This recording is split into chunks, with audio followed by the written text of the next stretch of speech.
Bonjour! En matière de gestion de trésorerie, il est bon de se poser ce genre de questions lorsqu'on est sur le point d'effectuer une dépense.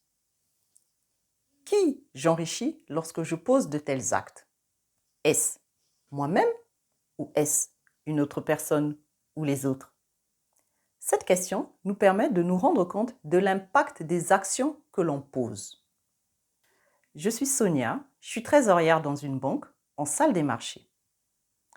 Le thème du jour sera sur comment pouvons-nous consciemment répartir nos ressources mensuelles, quotidiennes, hebdomadaires que nous percevons. Comment pouvons-nous répartir nos ressources?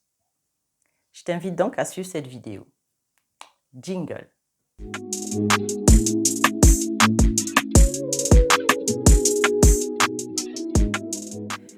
Il est vrai que la gestion budgétaire, la gestion des finances, la gestion de son argent, de sa trésorerie, c'est important. Mais ce n'est pas sexy. Pour quelle raison? Lorsque l'on parle de gérer quelque chose, même là, c'est le cas de figure de la gestion des finances, les gens pensent à de la privation, de la rigueur, la rationalisation, rationaliser ce que l'on gagne. Perte de temps, parce qu'il faut se poser. Des calculs, ma tête n'en peut plus de réfléchir à tout ça. Ben non. Du coup, qu'est-ce qu'ils préfèrent faire? Eh bien, laisser. Laisser faire.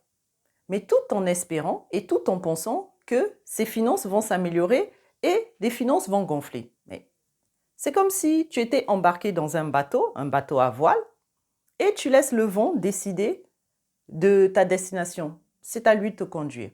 Ou bien, tout simplement, tu tiens le gouvernail et c'est toi qui deviens le maître de ta destinée. Tu choisis où tu veux aller, quand est-ce que tu accosteras. C'est à toi de décider.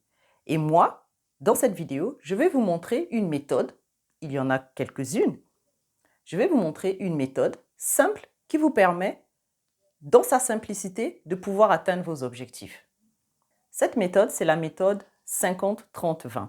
Elle a été développée par Elizabeth Warren. C'est une prof à Harvard. Donc, elle a mis au point cette méthode simpliste, mais qui est tout aussi efficace. Lorsque tu as tes ressources, ce qu'il faut faire lorsqu'elles sont quotidiennes ou hebdomadaires, de préférence, c'est de les mensualiser. Donc, tu fais le calcul de manière à ce qu'elles soient mensuelles. Tout ce que tu perçois, tu mensualises.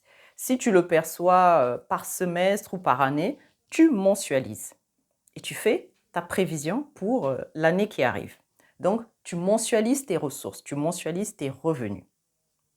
Une fois mensualisé, 50% de ce que tu gagnes doit être destiné aux dépenses indispensables pour vivre. Les besoins indispensables pour vivre, limite primaires. Par exemple, il y a l'alimentation, il y a l'eau, l'électricité, les frais de garde des enfants, les frais d'école des enfants. Ça rentre dans le 50% que tu dois dépenser mensuellement.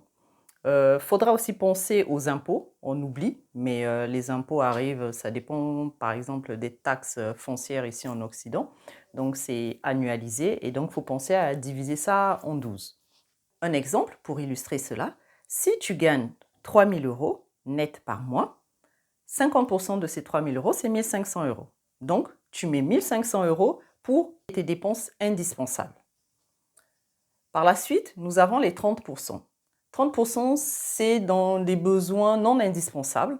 Par exemple, les sorties, les frais d'abonnement téléphonique, Netflix, les connexions Internet et tout. Ces petites choses-là, ils mettent dans les 30%.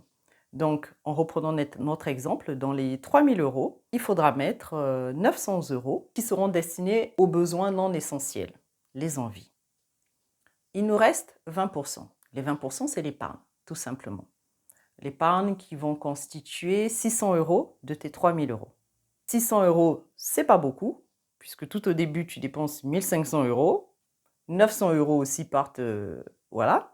Et il ne te reste que 600 € d'épargne. Mais 600 € multiplié par 12, ça te fait à peu près du 7 200 à l'année. Avec 7 200 €, tu peux en faire quelque chose d'intéressant.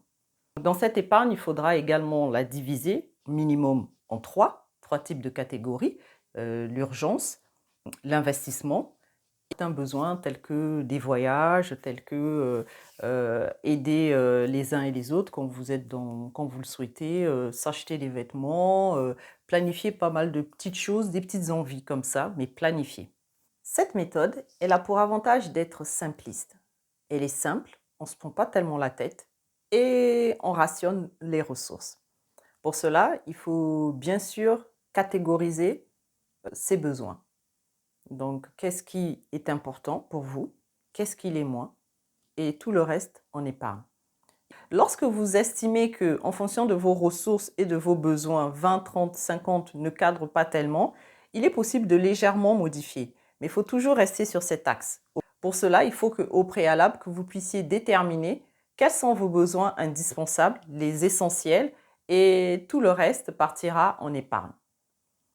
Voilà ce que j'avais à vous dire pour commencer à épargner petit à petit, avoir des petites habitudes comme ça du quotidien, avoir des petites habitudes mensuelles. Si vous avez apprécié cette vidéo, je vous invite à la liker, à surtout la partager pour qu'elle puisse également profiter aux autres. Et n'hésitez pas à me laisser des commentaires pour que nous puissions échanger sur ce sujet. Merci beaucoup, à bientôt, au revoir.